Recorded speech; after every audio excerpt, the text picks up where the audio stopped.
लक्ष त्यांच्याकडे देण्यात आलं नाही असा आरोप आहे. काय वाटतं?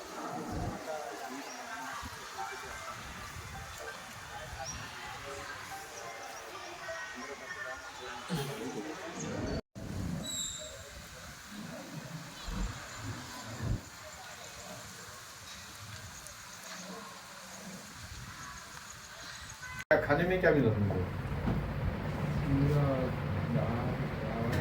हाँ,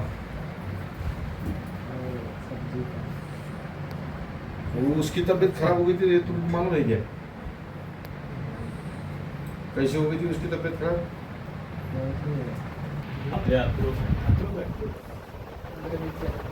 15 दिन से एक ही दिन हो गया। हाँ, खाना खाने के 2 घंटे खाना खाने के 2 घंटे बाद पेट दुखने चालू हुआ, फिर चक्कर आने के बाद फिर उठ गया था।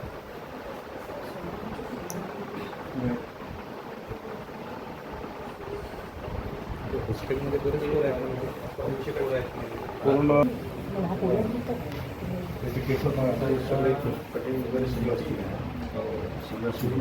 हॉस्टल में वो कितना आपने चोरनी काटको मारी 20-30 तेरा कौन सा गाँव है? हाँ? तेरा अतरू 5 जने मास्क क्या वो किसके क्लास में? आणि तुम्ही काय माझ्या एक ही साथ होगा क्या? नहीं आया हाँ उसके पहले हाँ मागे मागे क्या पेट दुख रहा है?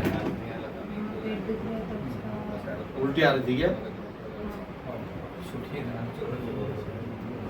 डॉक्टर साहेब यांची पूर्ण कव्हर हे पूर्ण कव्हर झाल्याशिवाय सुटी देऊ नका.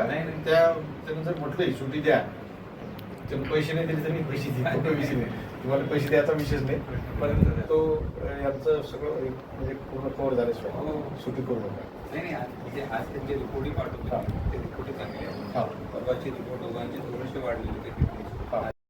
आदिवासी आश्रमशाळात जे काही आज पाहायला आपल्याला मिळते, सर्पदंश असेल किंवा अन्नातून विषबाधा असेल किंवा भूतबाधेचे प्रकार असतील, हे सातत्यानं घडत आहेत आणि त्यावर कुठं अंकुश असावा यासाठी शासन प्रशासनानं ती जबाबदारी स्वीकारली पाहिजे. शासन प्रशासनानं त्यावर काम केलं गेलं पाहिजे. त्या महर्षी पब्लिक स्कूलमध्ये जो प्रकार घडला आहे त्यामध्ये एक विद्यार्थी दगावलासुद्धा आणि एक विद्यार्थी सिरियस आहेत. 5 विद्यार्थी या हॉस्पिटलमध्ये भरती आहेत. पण याकडे दुर्लक्ष सातत्यानं संस्था चालक असेल किंवा प्रशासन असेल याकडून सातत्यानं दुर्लक्ष होते. ते दुर्लक्ष होऊ नये, त्यांची काळजी घेतली पाहिजे की जेणेकरून आपण आदिवासीच्या शिक्षणासाठी जो काही शासनाचा संकल्प आहे, शासन जो खर्च करते तो वेळेवर त्याचं इम्प्लिमेंट झालं पाहिजे अशी या निमित्तानं मागणी पुढे येत आहे. नाही ते तर ठीक आहे, म्हणजे एक चांगलंच काम केलं त्यांनी की प्रायव्हेटमध्ये विद्यार्थ्यांना भरती करून त्यांना चांगली आरोग्यसेवा मिळावी यासाठी त्यांनी चांगलं काम केलं पाहिजे, केलं आहे. परंतु ते हे होऊ नये यासाठीच त्यांनी जर प्रयत्न केले असते तर फार चांगलं झालं असतं. निश्चितच या जे काही आदिवासी विद्यार्थी असतील किंवा आदिवासी बांधव असतील यांच्यावर जे काही वारंवार अशा पद्धतीचं होते, अत्याचार होते किंवा त्यांच्याकडे दुर्लक्ष होत असेल त्यावेळेस मी सातत्यानं तो प्रश्न घेऊन मांडत असतो.